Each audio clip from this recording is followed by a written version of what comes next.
हमारा तोरी गेले ससुरावा बुझल नहीं हमर प्यार गे रानी भेलो न कनको माया हमारा पतोरा के ना रहतो तोहर यार गे रानी दिलवा हमारा तोरी गेले ससुरावा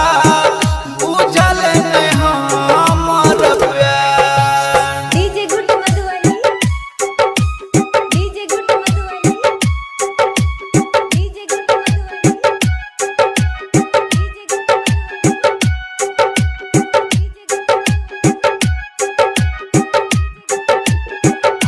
रियांस रिकॉर्डिंग स्टूडियो जनकपुर धाम नेपाल।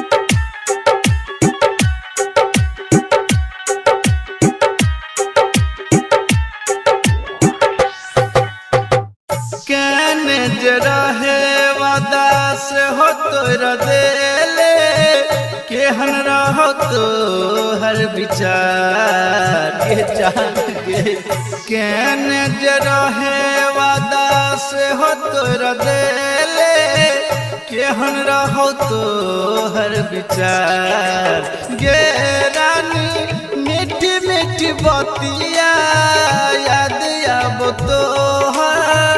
मन कर फोरती कपार गे रानी दिलवा हमारा तोरी गेले ससुरावा बुझल नहीं हमर प्यार। DJ good Madhubani, DJ good Madhubani, DJ good Madhubani, DJ good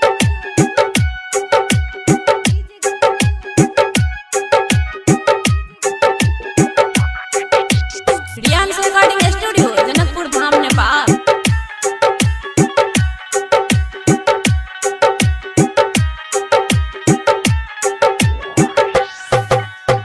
संगे बितावल बतिया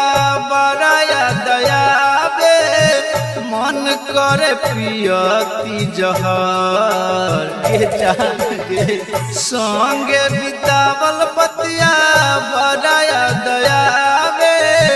मन करे पियती जहर गे रानी